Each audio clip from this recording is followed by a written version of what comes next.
Works International. The wrong image can destroy an individual. Hallelujah. For example, if a man decides to break his wrist, walk and swing his hips in certain community, then that image could destroy him. Hallelujah. Glory to God. You could model the wrong image and get in trouble with the law. So image is important. And I'm going to explain to you, I'm going to take my time on this one, what's the meaning of image, because some people don't understand that your image is important. Hallelujah. Hallelujah. So let me start by saying this. Many years ago, before I had a relationship with God, I've always wanted to travel to foreign. So I got me a visa. But because I didn't want to look regular, like me never travel yet, so somebody tell me, fling my hat back way, drop my pants low, put on a booger, and fling on your Walkman, and walk and chew your mouth. First time I travel. But somebody tell me, if you do that, people will think you're regular. So I did that. When we landed in the States, and I was coming down, we passed through the immigration, I was coming down the elevator, the customs part. Some officers was there waiting on me. So they took me in a little room, take away my hat. Them asked me for, empty my pocket, take out everything, and them search me thoroughly. And I wondered, why is it on a flight, I'm me alone? So guess what? The first time it happened. Second time, remember, I want people to know, or if I feel like me travel regular. So me get a different color hat. Fling it back way same way. Different color pants. Different color shoes. But me drop my pants. Me change my chewing gum. But me not leave my Walkman. Guess what? Them dig down parcel again. Me never parcel yet, but them search me. So me say, what is this? Again on a full flight, why me alone? Never understand it. Whole heap of question. So me not understand this. Somebody said to me after, young man, you can't dress like that. If you dress like that, you will spark people's attention. You're drawing attention to yourself. So I said, what you mean? And they explained. So what I did, the next time I was traveling, put on a khaki pants, wear a nice shirt, fling where they at, loud the Walkman. I mean, not through no go. Me go through smooth. So I say, oh, my image. Then I learned that when you dress a certain way, you fit the profile of certain type of people. Now, I wasn't that. I never intended to be that. I just had a look. Touch 3 person and say, watch your image. And constantly, people are checked. Same way, you can be on a corners with some friends. A rag in your pocket. Kick back. Police car come.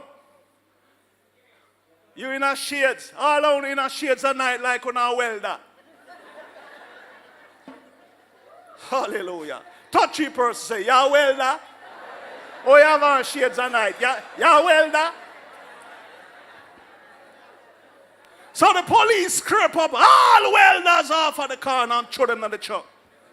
You know, my mother decent somebody, my mother decent boy. Go in my truck. Hallelujah. Why? The wrong image. Glory to God. Let me tell you what image means. Write this down. A representation of the external form, a representation of the external form of a person or thing in art.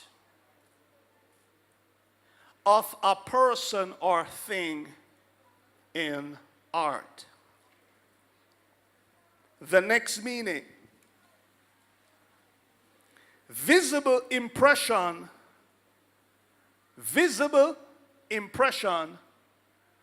obtained by a camera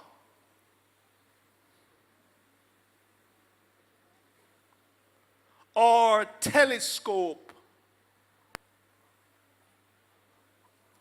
or other devices.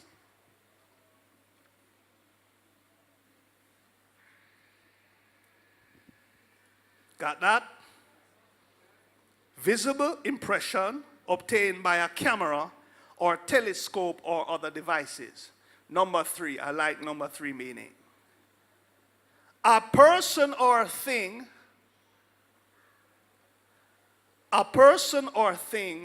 closely resembling another. A person or thing closely resembling another. Image. Now, to teach on image, I must take you the root of where it started first. God and Jesus. Now, let's look at how God created man originally in the earth to function. Before I get to man, let's look at God and Jesus. What image did Jesus have? Let's look at this, John 1, verse 1 to 3. So we're going to probe now God and Jesus. Did Jesus resemble him? Did he have God's image? Read up. Verse 1. In the beginning, before all time, Yes. was the Word. Was the Word, yes. Christ. Uh-huh. And the Word was with God. Uh-huh. And the Word was God himself. So notice the first thing now. The Word was with God. So in order to get an image of something or somebody, you have to be with them or be around them. Glory to God. So it says, in the beginning, the Word, Christ, was with God, and then him became. Read some more, reader. Verse 2.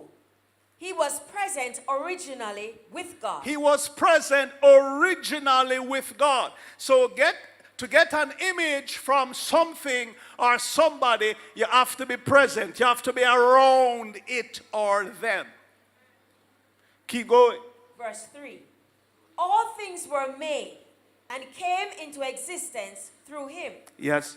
And without him was not even one thing made that has come into being. Clear. Seems good. Colossians 1, verse 50. So we're still examining God and Jesus. Colossians 1 and 15. Read it. Now he is the exact likeness of the unseen God. The exact likeness of the unseen God. Yes. The visible representation of the invisible. So this is clear. The visible representation of the invisible. So you can't see the invisible, but it is saying that this person that you're going to see look the same way, behave the same way, talk the same way, manifest is the exact thing of what you not say. Hallelujah. Let's go a little deeper with this. Hebrews 1 verse 3. Because sometimes, you see, the problem the church is having is to deal with the unseen. We have to see it first before we believe it. Hallelujah. Read up. Verse 3. He is the sole expression of the glory of God. Yeah. The light being. The light being. The outraying or radiance of the divine. Hallelujah. The out radiance of the divine. That means something that come out of him. You can see it manifest. The out rain of the divine. Some divine things are happening. Read some more. And he is the perfect imprint. The perfect imprint. Yes. And the very image of God's nature. Hallelujah. The very image of God's nature. Read some more. Upholding and maintaining and guiding and propelling the universe by his mighty word of power. Yeah. When he had by offering himself accomplished our cleansing of sins and riddance of guilt, he sat down at the right hand of the divine majesty on high. So in order to see what God looks like, we're going to have to look at some of the divine things that Jesus operated in the earth. First scripture, and I'm going to run them quickly. Let's look at Acts 10 verse 38. So he is an outward radiance of the divine, the perfect imprint. So anything Jesus did, him Father would have do it. Same nature. Acts 10:38, are we there? Read it. How God anointed and consecrated Jesus of Nazareth. Yes. With the Holy Spirit and with strength. Yes. And ability and power. How he went about doing good. Doing bad. Doing good. Uh-huh. And in particular, curing all who were harassed and oppressed by the power of the devil. Yes. For God was with him. So we see this little thing that Jesus did. It said he went about doing good. So God is good.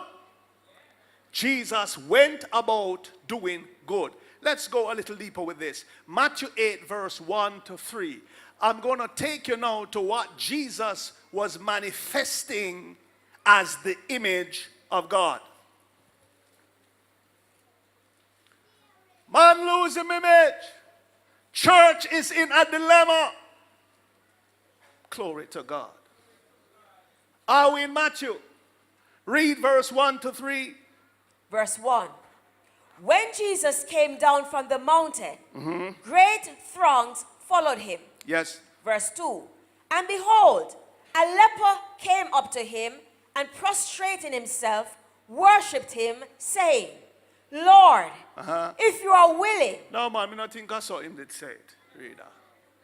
I don't really think him that say it, so. Read it, reader. Lord, if you are willing, Yeah. you are able to cleanse me by curing me. Yes. And what Jesus said, go on, move from side of me. What him say? Verse 3. And he reached out his hand and touched him, saying, And touch him, saying what? I am willing. Yes. Be cleansed by being cured. And instantly. Tomorrow. Instantly. Next week. Instantly. Instantly, what happened? His leprosy was cured and cleansed. Glory to God. So we see something there happening. Let's go to verse 14 to 16. The same Matthew 8. So we see a leper came, Jesus healed the leper. Same time. Read what happened now. Verse 14. And when Jesus went into Peter's house, Yes. he saw his mother-in-law lying ill with a fever. Verse 15. He touched her He touched her Read hand. in gear 2 tablet. He touched her hand. In gear cataflam.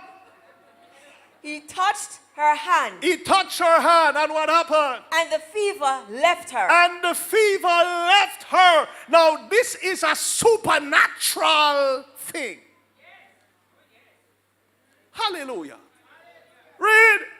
And she got up and began waiting on him. So if you notice now, when your life get touched by a supernatural person or thing, it requires a response. Sad to say, when some people's lives are touched by a supernatural person or thing, you know, remember, you're gone back to, if you notice, this woman served, she submit.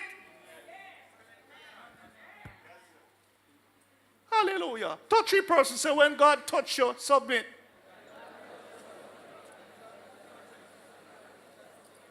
Read up. Verse 16. And when evening came, they brought to him many who were under the power of demons. Many who were under the power of demons. And what happened? And he drove out the spirits with a word. Glory to God.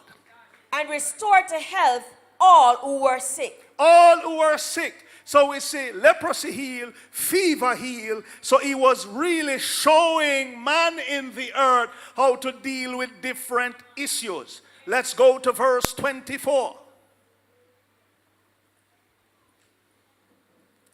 And suddenly, behold, there arose a violent storm in the sea, Yeah. so that the boat was being covered up by the waves. Hurricane come, storm, violent, like what hit Texas. Hurricane. Now, when we came back here some years ago, I taught some folks how to deal with storms and hurricane. I know I just want to be straight with you. Some preachers got offended because I said I spoke to elements. But we were teaching the church from a long time how to deal with elements. So I remember one particular pastor, God bless him not really understand. Him say, who him think him is. But nevertheless, it didn't stop that. We spoke to hurricanes. I flew back from foreign a couple years ago. You remember from we have the devastation of the last hurricane? I make up my mind after the last one and say, hey, once I'm on the island and we tell people what to do and how to deal with it, it can't come.